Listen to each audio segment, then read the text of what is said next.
সেগুলো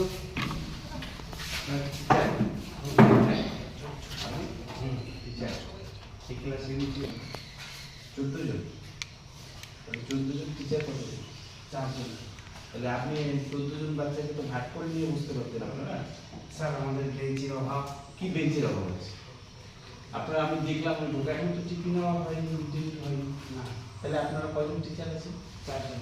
তাহলে 4 জনের মধ্যে 14 জন বাচ্চা আসছে, আপনারা তো ভাগ করে নিয়ে বুঝতে পারতেন। রোটেশন কি আছে? প্রাইমারিতে কিসের রোটেশন আছে? একজন টিচার যদি 14 জন, 4 জনের কত করে করতো? 4 জন যদি ভাগ করে টিচারে 12, তাহলে তাদের শিক্ষাটা কিন্তু ভালো হতো। তাহলে কেন করেন? আমি দিচ্ছি, আপনারা ঘরে বসে বসেছিলেন। আমি আসলাম, তারপরে আপনি আসলেন। এর আগেও আমি আপনাদের এই স্কুলে এসেছিলাম। কালকে মিড ডে মিলের হিসাব পাঠাননি কেন? কে টিচার কে?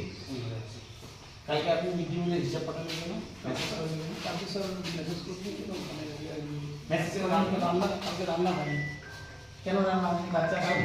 কালকে বাচ্চা আসছিল 8টা, হ্যাঁ, আর রান্না করার জন্য যে আসছিল ওনারা কালকে এর আগে প্রথমে 3-4 তারিখে একবার পরিষ্কার করে গেছিল।